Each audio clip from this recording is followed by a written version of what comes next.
Good morning বন্ধুরা, তোমরা সবাই কেমন আছো? তো এর আগের ভিডিওতে আমি বলেছিলাম যে আমার ভাইয়ের ভিডিওতে যে বরযাত্রী গেছিলাম সেটা দেখালাম, বিয়ের ভিডিওটা। নেক্সট বৌভাতের ভিডিওগুলো আপলোড করব বলেছিলাম, কিন্তু আমি করতে পারিনি। এর জন্য আমি তোমাদের কাছে ক্ষমা চেয়ে নিলাম, কারণ একটা দুর্ঘটনা ঘটে গেছে, সেই জন্য আমি আর বৌভাত অ্যাটেন্ড করতেও পারিনি। আমি কেন, আমাদের কেউ না অ্যাটেন্ড করতে পারিনি। বিশাল একটা দুঃখের বিষয় ঘটে গেছে। আমাদের পরিবারে একটা বিশাল ঝড় নেমে এসেছে। আমার নোয়া মামা টাটা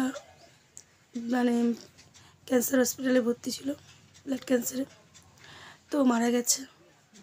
তো আমাদের পরিবারে একটা বিশাল দুঃখ, এ বলা যায় না, খুবই ভাবা যায়নি যে এত তাড়াতাড়ি মারা যাবে, জানি না।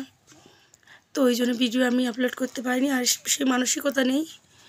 তো এই জন্য তোমাদের কাছে ক্ষমা চেয়ে নিচ্ছি। আর কবে আপলোড করব এখনও বলতে পারছি না ভিডিও, সেটা বলার জন্যই ভিডিওটা করলাম, যে কেন আমি আপলোড করছি না এটা বলার জন্য। আর ভিডিও আপলোড করব কবে সেটা আমি বলতে পারছি না। তো বন্ধুরা, তোমরা ভালো থেকো।